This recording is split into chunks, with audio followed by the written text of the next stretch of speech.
Hey guys, my name is Brandon and welcome back to my YouTube channel. If you like what you see in here, you're more than welcome to hit the subscribe button so you stay notified every time I upload a new video. Okay, let's get straight on with today's video. Hey everyone and welcome back to Is That More Brandon. So in today's video I'm going to be doing a review for episode 11 of The Apprentice 2025. So we only have 5 contestants left and unfortunately obviously we had a double firing last week. But in today's episode we found out that the final 5 were going down to 2, so we were going to lose 3 of them at the end of the interviews.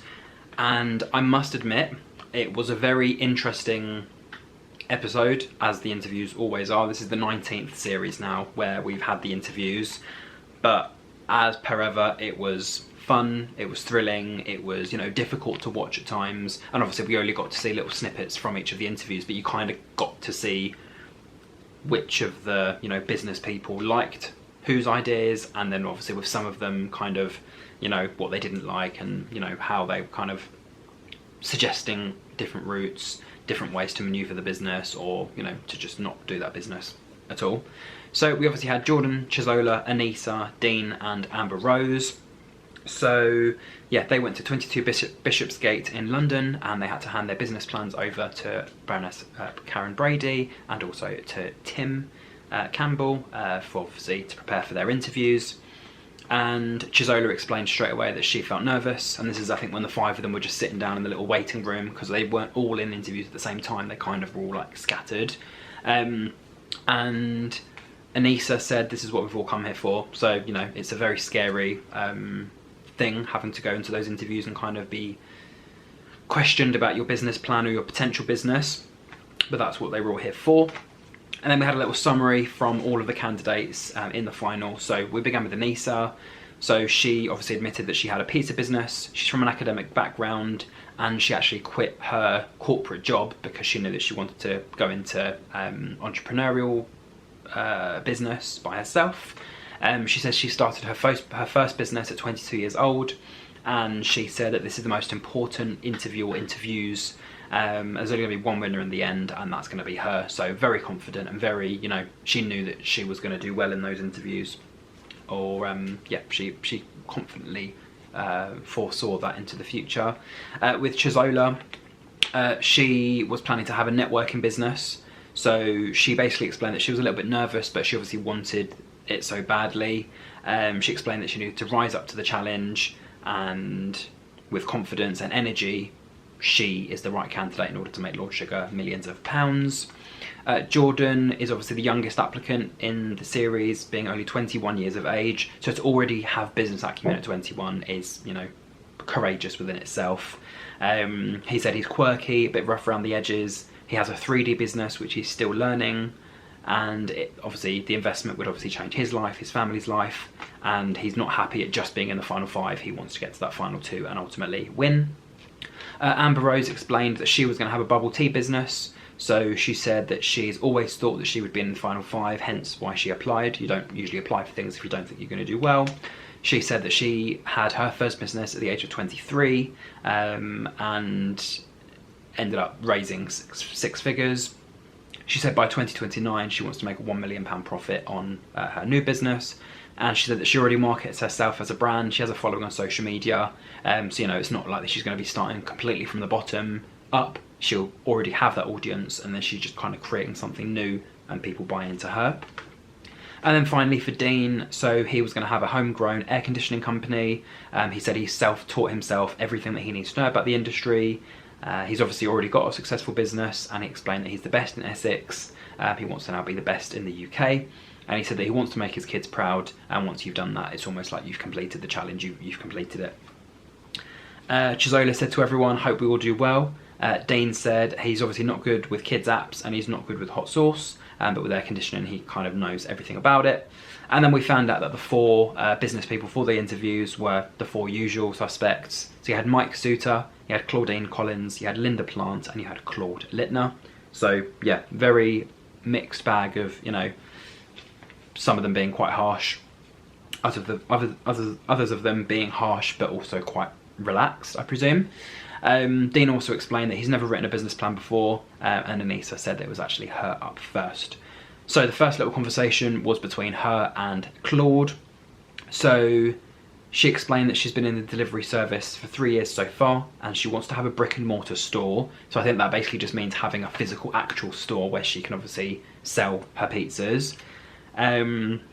Claude explained to her that he felt like she was rushing the market a little bit too much, having too many different options and too many different places of where she should go, and she should actually focus on the dark kitchens, which is kind of the small kitchen that she uses at the back of her dad's restaurant, to just continue adding value to that business.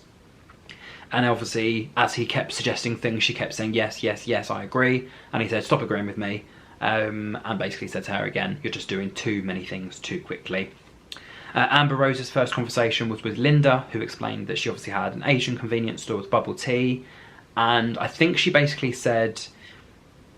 basically said to Amber that it kind of seems like it's a saturated market, and there's already 1,500 stores around the UK that provide bubble tea, so how's Amber Rose going to be any different?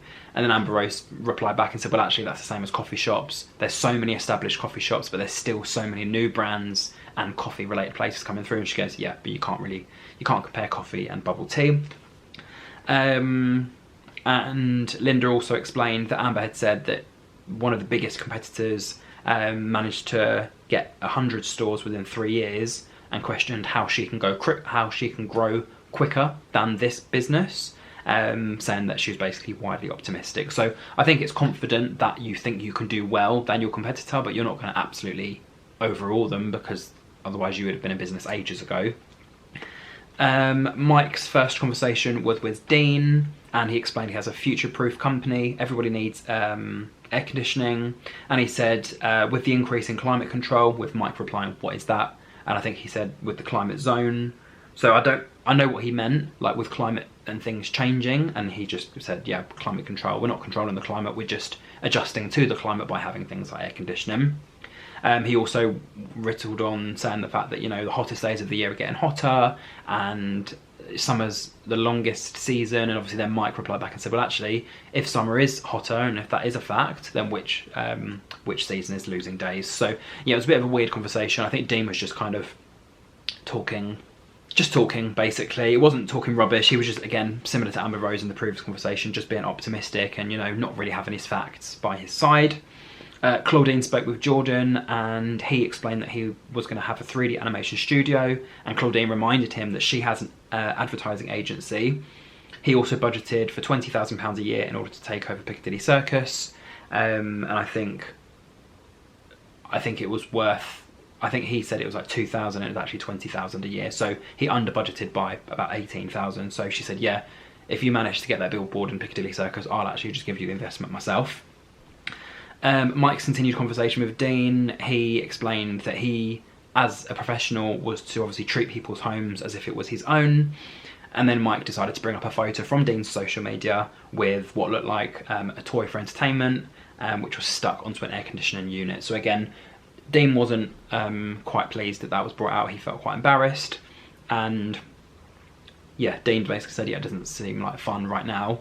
So yeah, something that he thought was, you know, quite a funny joke ended up being something that, yeah, was potentially, yeah, causing damage to people's property, or just not professional, sticking a entertainment toy on a air conditioning unit which you're, you know, supposedly putting into somebody's home. Yeah, it's not the best way to sell yourself or your business. So yeah, he's probably lost a little bit of credibility, but again, you'll probably get a lot of people that think that's actually quite funny, and definitely a way to keep your business being spoken about. He explained after the interview that he'd never felt more embarrassed, and Chizola said that they obviously dig up everyone's skeletons. Again, Jordan explained that Chizola is a warrior and she's dressed like a superhero, so he thinks that she's going to absolutely smash it. And Chizola's first interview was with Linda. She basically explained she was going to create a matchmaking app for entrepreneurs and investors, with Linda asking whether there's actually a gap in the market, and then reading out a variety of different companies, including things like LinkedIn, who were competitors that she said Chizola had no idea of. She had no idea of the competitors. And then Chizola basically said that, you know, I have looked into some of those competitors, but not everybody else out there does what I do, or does what I'd like to do. And then after the interview, she said, I've come back traumatized. So again, she kind of got completely put down with her ideas from Linda. Mike then had a conversation with Amber Rose, and he pointed out straight away that at the beginning of her business plan, she'd written winner of The Apprentice 2025, questioned whether she was confident or arrogant, and questioned also why people would want to franchise a license across the UK with something as an idea, like a trailblazing idea, as a split cup, which Amber Rose had said had never been done before. And then obviously once Mike revealed that other companies were using the split cup option, which is basically a cup split into two, so you kind of almost have two drinks in one, she said that there are other bubble tea companies that are using it, but not how they're currently doing it themselves. Jordan was off to have his conversation with Claude, saying that this is the big one. Claude explained that his business plan is 15 pages too long and his costs are quite cheap, but to actually hire Jordan is actually £1,000 per day. He said that with the business plan, there's not really much to go on. And Jordan explained that he's just trying to build his reputation in the industry. He's the little guy right now, just trying to obviously build himself up. And Claude said, yeah, there's absolutely nothing wrong with being the little guy in the industry, but you've actually got to have some sort of substance. And, kind of, again, I think he spoke about the fact that Jordan's only been in business for 8 months. Jordan explained to the others that he's a serious candidate and he's here with his proper business acumen, and questioned whether he actually wasn't good enough in order to win the investment. And then obviously to the next interview, Claudine managed to meet Anissa. So she said that Anissa was a very smart woman, having spoken or able to speak 4 or more languages. And Anissa explained that she eventually wanted to become her own boss, to choose what she wants to do and how she wants to live her life, and then in a few years' time become a mother, being able to balance that life and work balance. Linda had a conversation with Dean where he basically said he felt like he needed some sort of hub or showroom to use some of the investment for, and the other half would be used as a safety net. And Linda questioned, well, hang on, what would the safety net be for? And Dean just basically said, well, just in case. And she kept trying to push him in case of what, and he's not able to tell her what it would be in case of, but I guess it is kind of smart to have some money to the side just in case something happens, or just in case you want to expand, or just in case something goes wrong and then you've got emergency money there. So yeah, she basically said that having been able to use half of the investment is kind of a waste of money, and questioned whether he was obviously just there for mentorship. Linda said that Lord Sugar needs to know what's around the corner and what that investment is actually going to be used for. Claude said to Chizola that her proposition is absurd, and that she's trying to fix a problem that just actually does not exist. He said that people want to understand people and meet each other in real life. Meeting online and then pitching just seems unrealistic. Again, Chizola came out of that interview saying it couldn't really get any worse. And Dean said that he was excited at the beginning of the interviews. He's now been humbled after the interviews, and it kind of puts things into perspective once you actually have these conversations, and once things get found out about you, or they find out your flaws, or how bad your business plan is, or how saturated the market is that you're going to wanting to go into. So yeah, some people think, oh yeah, I'm great at interviews, and then when you actually get into the interviews, it's like, well, I'm good at interviews, or I thought I was at least. And then yeah, it turns out you're not. Mike had a conversation with Jordan, basically again saying to him he's only been in business for 8 months, and questioned, well, how he was able to work with so many of these big brands.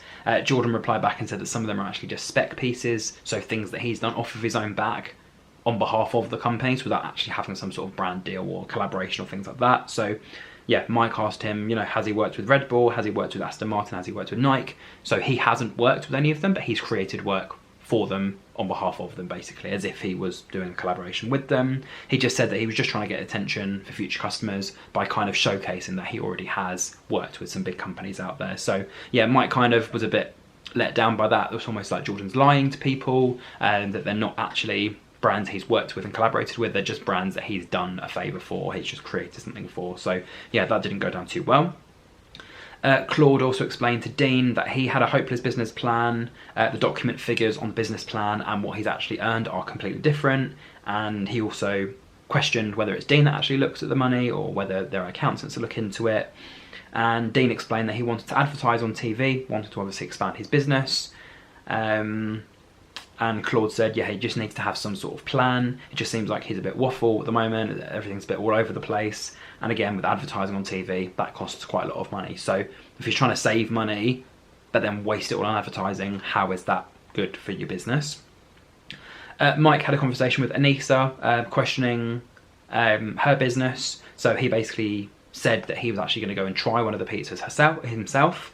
And it was basically, her company is an Italian and Indian masala sauce pizza company, so it's unique pizzas. And he questioned whether it was actually innovative enough, whether it was special, whether it tasted good. He said after ordering one of her pizzas, the order was late and the chef hadn't actually realised that the order came through, but the actual pizza was delicious. He said, going forward, you need to think about product innovation because the idea is too easy to copy. So the fact that her idea is good and the fact that her pizza tastes good is good, but she needs to do something in order to, you know, make her more sellable, to do something that other people won't be able to copy as easily. Anissa came back and told the other guys that was a really interesting interview, and he ended the chat well by saying that her pizza was fantastic. So that's when I kind of thought, you know, Anissa's in the final two. He's actually tried her pizza. He didn't say it was average. He said it was really damn good. So yeah, I think she's going to easily be in the final two.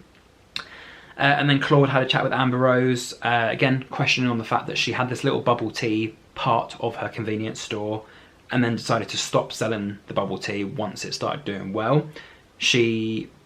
He basically said, well, once you have a demand for something, why stop selling it? And she said it wasn't actually to do with the item itself, it was just the fact of, you know, running out of space in the shop. But then again, the question is, well, if you're making profit on something like that, why don't you get rid of something else in the shop to make more space for the bubble tea? So yeah, that was something that they all kind of questioned about her and her business idea.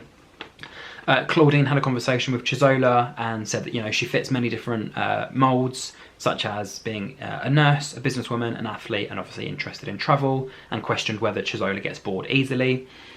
She said that her mum has always been a hard worker. Her mum doesn't have her own business, but she's a director of care.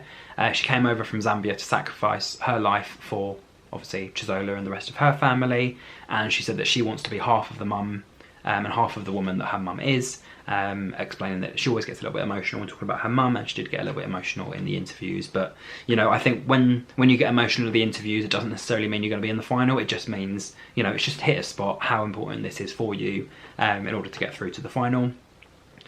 Linda had a conversation with Anissa and questioned whether her predictions were just fresh air, random numbers, saying that she wanted 800 customers within the first year, all with only having 3 members of staff. And then also a £1 million turnover by the 5th year. And Anissa basically said it's just a projection in terms of the product. And yeah, Linda said that her business plan is not viable, and for her being a smart woman, don't give fresh air.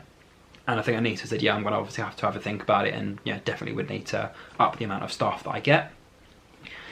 Mike then questioned Chisola on her business with the experience, dating app kind of thing, and he asked her whether she's got any experience on the dating apps, has she run them, has she managed them, not just used them. And she explained that she's been a user on the other side, but it's not just about her using the app. And yeah, Mike then also said, well, how are investors going to be able to use it, and what do they get out of it? And she said, well, actually, because I think he basically said, well, can't the investors just find the company's phone numbers and contact details and things like that and then just reach out to them directly themselves? And she said, well, actually no, because all users, entrepreneurs and business partners have to have paid for a subscription. So whether you're looking for a business person or whether you're a business person looking for entrepreneurship, it's kind of a, yeah, both sides will pay for that. So yeah, Mike wasn't very happy with that because there are not many investors that are going to want to pay for an app in order to win business. They are the business, they're trying to make money, they want to spend as less money as possible. Linda was very impressed with Jordan and the fact that he managed to get to the final 5 at such a young age.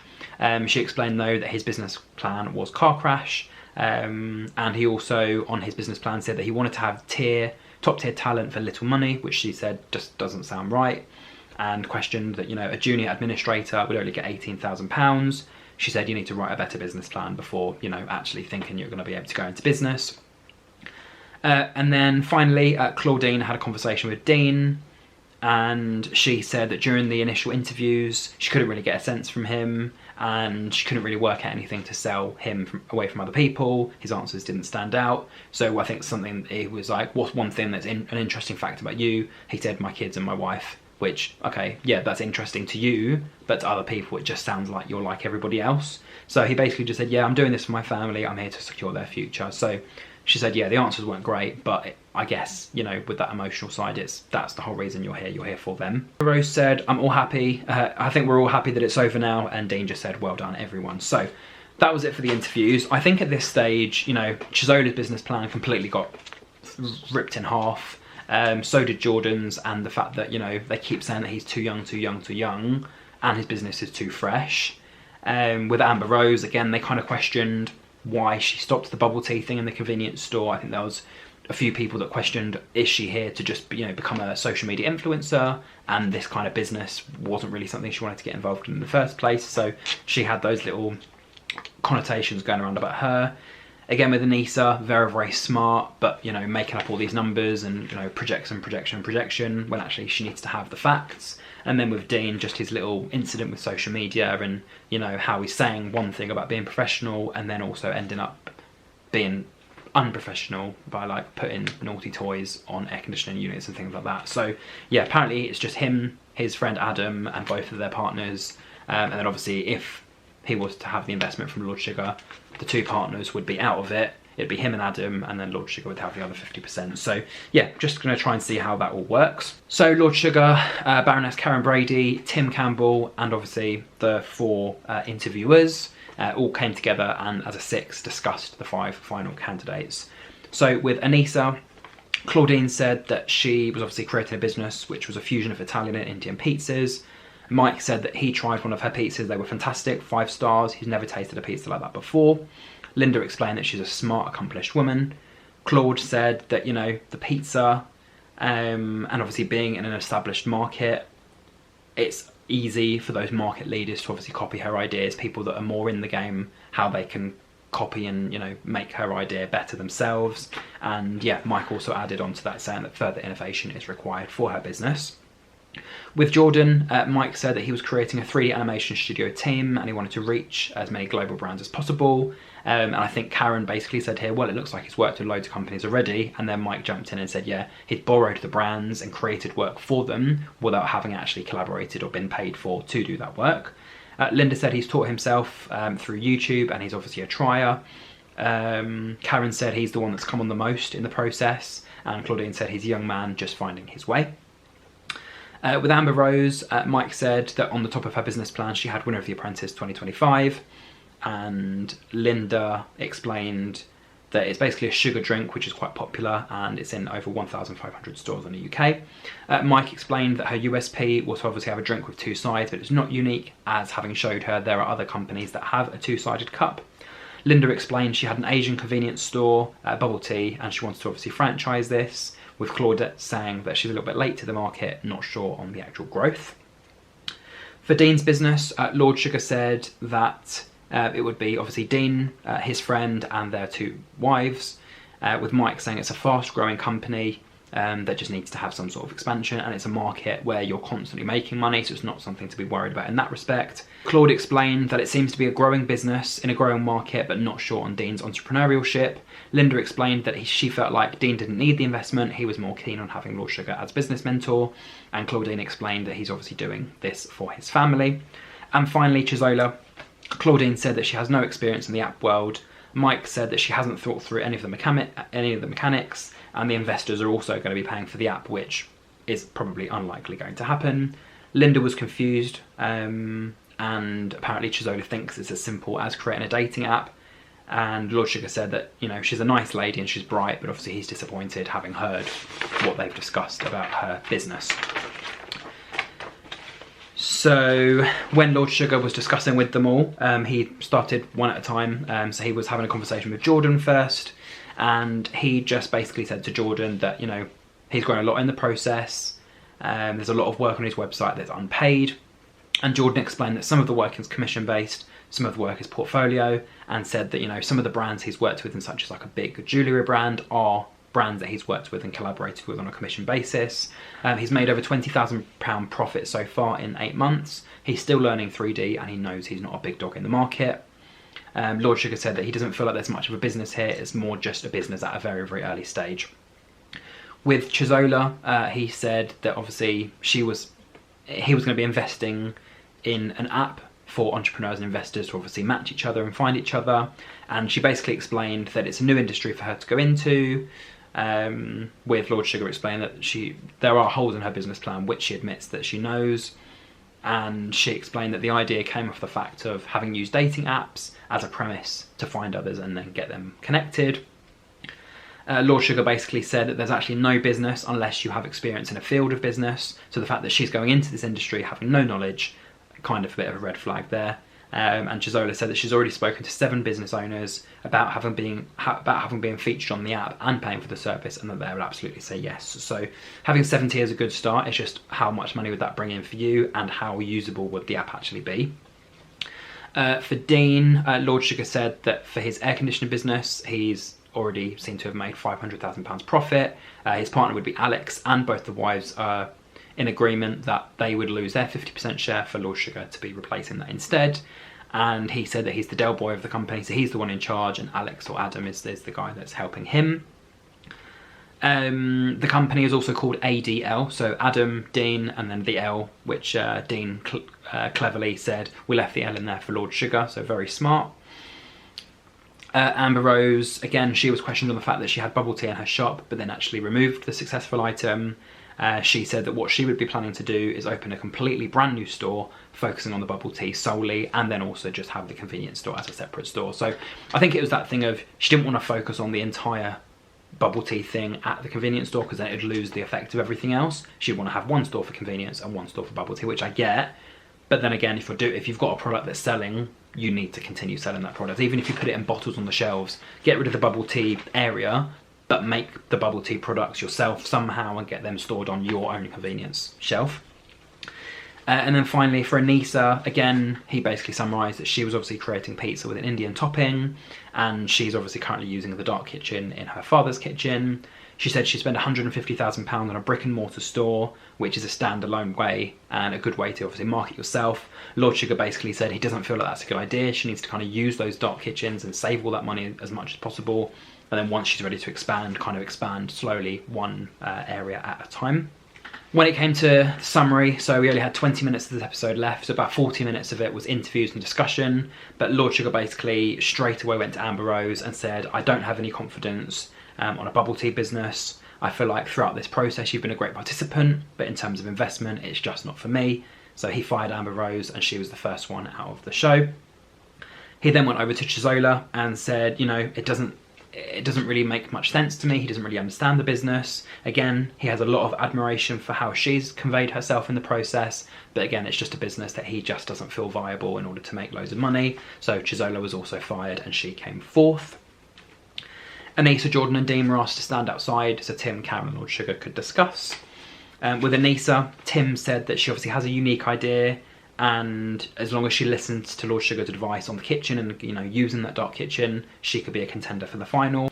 With Jordan, Lord Sugar said he's a great bloke, and Karen said it's more of an idea than an actual business. And then for Dean, Tim said he's already got a great business, he's already making lots of money, and questioned the intentions of what Dean was actually doing here.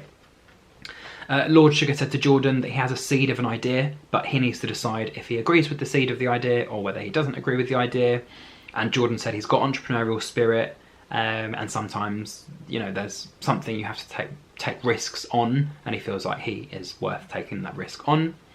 Anissa, he said that she needed to have an array of dark kitchens. She also admitted that she could have one base as her central kitchen and then obviously expand everywhere else. And then Dean's already making money, and he obviously needs more business because he basically said he's subcontracting the jobs that he's already got at the moment. He said if he was to have a room or an office, people could actually look at the units he was selling rather than just looking through apps and brochures, which again, Lord Sugar and Karen and Tim basically said that actually the digital route is what people are doing nowadays. It's the cheapest option online rather than being, you know, printing all this paper out and wasting all that paper. Lord Sugar then went to Jordan and said, look, Jordan, it seems like your business is kind of nothing but just a dream. He said that there seems to be some light at the end of the tunnel. Everyone starts with something small, and he's been happy with his manner in the process. But Lord Sugar basically just said to Jordan that he's just in the process here too early. So he gave him his phone number, email address, contact details, and then just said, you know, stay in touch, let me know when you're ready to expand, and yeah, I'll help you in business. So Jordan was fired, unfortunately. Very, very disappointing. I thought he was going to be in the top two. But there we had it. We had our final two were Dean, his air conditioner business, and Anissa with her Indian/Italian pizza business from the dark kitchen. Jordan explained that he'd come into the process a boy, he's left as a man, and he's excited to see what the future holds, and he'd be definitely contacting Lord Sugar for any business opportunities or any business acumen or discussions or anything like that later on. So can you believe 11 weeks ago we had 18 contestants and now we only have our final 2. So we have Dean representing the boys with the air conditioning, and we have Anita representing the girls with the pizza business. So again, I think both are just as important, because if you don't eat, you don't, you know, you'll get hungry, and you know, you might pass out and things like that. So having kind of like a quick food option is quite good. Bearing in mind that was also one of the tasks as well, having to create like quick food, sausage and chips, pizza, whatever they created in the past. And then obviously for Dean, air conditioning, again, if it gets hot, everyone needs air conditioning. So it's, again, it's not really a saturated market, but it's that market that you need to grow slowly, work out who your clients are, your client base, and then obviously expand later on. And I think Lord Sugar also had a joke basically saying that, you know, for Anita's dark kitchen, Dean could help with the air conditioning, and then for Dean and his contractors that are building all the air conditioning units, she can feed them pizza. So it was a win-win for the 2 of them, no matter what happened after the show. So yeah, we have our final 2. We lost Amber Rose, we lost Gizola, we lost Jordan. But yeah, if you did enjoy my review, don't forget to like, comment, share and subscribe. And until my next review, which for The Apprentice will be my final review, yeah, stay tuned. And until then, thank you for watching and goodbye.